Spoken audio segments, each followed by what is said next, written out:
അർജുൻ, കൂടെ ഉള്ളവർക്ക് എന്തില്ല? റിസൾട്ട് പ്രൊഡ്യൂസ് ചെയ്യാൻ പറ്റുന്നില്ല.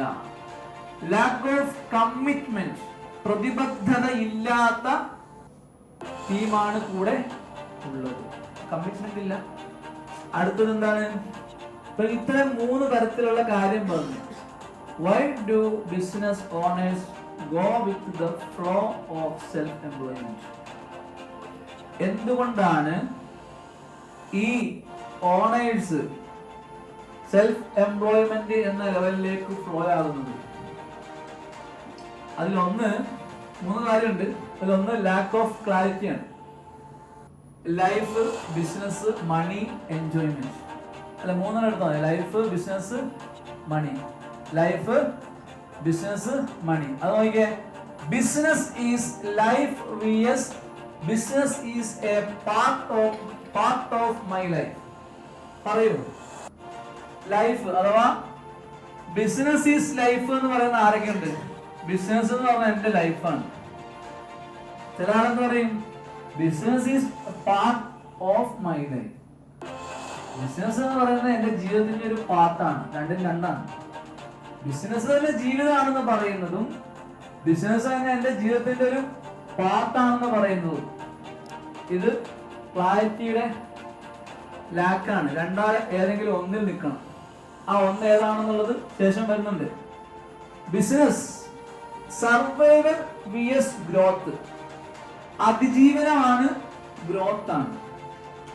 അതിജീവനമാണ്, ഗ്രോത്ത് ആണ്. ഞാൻ എൻ്റെ ജീവിതത്തിൽ പിടിച്ചു നിർത്താൻ വേണ്ടിയാണ് ഈ കച്ചവടം തുടങ്ങിയത്. ചെന്ന് പറയാം, ഇത് നടന്നില്ല എനിക്ക് ജീവൻ പോയി. ഇതെങ്ങോട്ട് നടന്നില്ല, ഇന്നത്തെ ദിവസം താണ്ടിയില്ലെങ്കിൽ എന്റെ ജീവിതത്തിന്റെ ഏറ്റവും പ്രധാനപ്പെട്ട ഒരു നിമിഷമാണിത്. അതിജീവനം. പിന്നെന്താണ്? ഞാൻ ഇത്ര കോടി ഇവിടെ മുടക്കിയിട്ടുണ്ട്, എനിക്ക് ഗ്രോത്ത് ഉണ്ടാവണം, എന്നാലേ എനിക്ക് എന്ത് ചെയ്യാൻ പറ്റുള്ളൂ. ഇതിലേതാണ് എന്നുള്ളതിനകത്ത് എന്ത് ചെയ്യണം? ക്ലാരിറ്റി. ക്ലിയർ? രണ്ടിലേതെങ്കിലും ഒന്നിൽ കടന്ന് കളിക്കരുതെന്ന്, ഏതെങ്കിലും ഒന്നിൽ പിടിക്കണം. അതേപോലെ ബിസിനസ് ഈസ് ലൈഫാണോ, business is part of my life, രണ്ടിലേതെങ്കിലും ഒന്ന് നമ്മൾ ഉറപ്പിച്ചോണം മനസ്സിൽ. രണ്ടും കൂടെ അങ്ങോട്ടും ഇങ്ങോട്ടും രണ്ടും ഉളപ്പി പാടില്ല. മണി എന്ന് പറയുമ്പോൾ അത് സേവിങ്സ് ആണോ, ഇൻവെസ്റ്റ്മെന്റ് ആണോ, എൻജോയ്മെന്റ് ആണോ, കോൺട്രിബ്യൂഷൻ ആണോ? പണം നമ്മൾ ഉണ്ടാക്കിയെടുത്തിട്ട് ആ പണം നമ്മൾ എന്ത് ചെയ്യുന്നു? ഇൻവെസ്റ്റ്മെന്റ് ലെവലിലേക്കാണോ നമ്മൾ നീക്കി വെക്കുന്നത്? അതല്ല സേവിങ്സ് എന്ന ലെവലിലേക്കാണോ വെക്കുന്നത്? എൻജോയ് ചെയ്ത് തീർക്കുകയാണോ? നാട്ടുകാർക്ക് ചാരിറ്റി ചെയ്ത് തീർക്കുകയാണോ?